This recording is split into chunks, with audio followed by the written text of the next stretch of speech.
Hello students, today we will start exercise 1.1 जो maths book है 10th class की उसकी 1.1 एक्सरसाइज। ठीक है, उसका क्वेश्चन नंबर 1 सॉल्व करने वाले हैं। तो फर्स्ट है, निम्नलिखित संख्याओं को अभाज्य गुणनखंडों के गुणनफल के रूप में व्यक्त कीजिए। ठीक है, हमें अभाज्य गुणनखंड निकालने इनके। अभाज्य गुणनखंड कौन से होते हैं? जो कि ऐसे गुणनखंड जिसमें हम प्राइम नंबर्स यूज करते हैं। अभाज्य संख्याएं कौन कौन सी हो गई हमारी? 2, 3, 5, 7 ऐसी संख्याएं जो सिर्फ अपनी ही टेबल में आती हैं। ठीक है, तो वो होती हैं अभाज्य संख्याएं। तो फर्स्ट है 140। अब इसका कैसे करेंगे? तो देखिए 140 का अभाज्य गुणनखंड करना हम शुरू करते हैं। सबसे पहले शुरू करते हैं 2 से। ठीक है, 2 7 40, 14 और 0 ये आ जाएगा 35।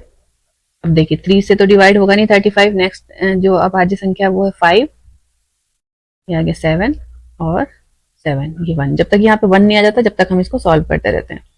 तो इसको कैसे हम व्यक्त कर सकते हैं? इसका हो जाएगा 2 × 2 × 5 × 7, या फिर इसको हम यूं लिख सकते हैं 2 to the power of 2 × 5 × 7। Next है 156।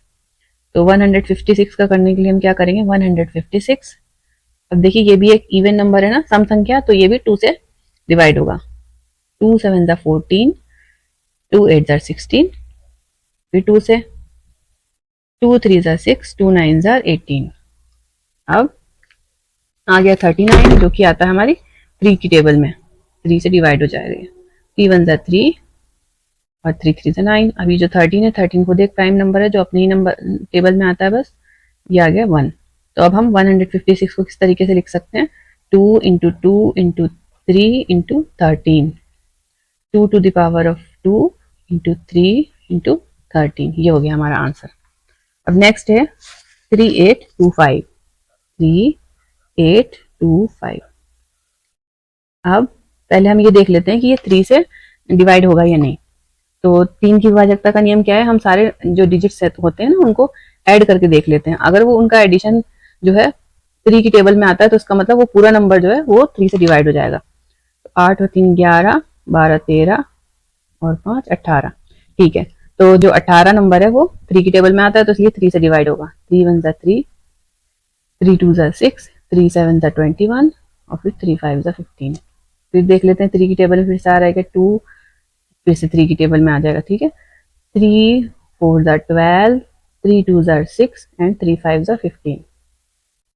तो अब नहीं आ रहा 3 की टेबल में, अब 5 से करते हैं। ठीक है, 5 8 40 एंड 5 5 25। फिर से 5 की टेबल से ही 5 1 5 एंड 5 7 35, लास्ट में 17। ठीक है, इस तरीके से हो गया।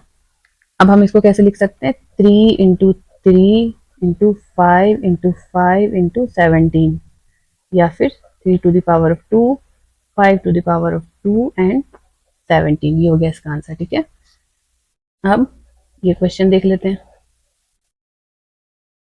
देखिए 2 से तो ये होगा नहीं डिवाइड, 5 और 5 10 होता है तो इसलिए 3 से भी नहीं होगा। 5 से शुरू करते हैं। अब नेक्स्ट कौन से नंबर से ये हो सकता है डिवाइड? अब ये हो जाएगा 7 से डिवाइड। 7 1 7, 7 4 28, 7 3 21।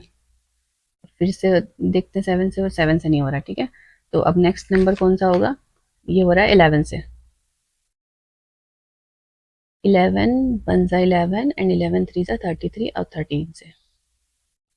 ये हो गया 5 × 7 × 11 × 13। ये इसका आंसर हो गया। अब है 7429। 7429। अब ये वाला जो है ये थोड़ा ट्रिकी है। 17 से 4 3 एंड 7। ठीक है, अब होगा 19 से। 19 to the 38, 19 to the 57, 23। ठीक है, तो इसका आंसर हो जाएगा 17 × 19 × 23। ठीक है, तो इस तरीके से हमारा ये क्वेश्चन नंबर 1 सॉल्व होता है।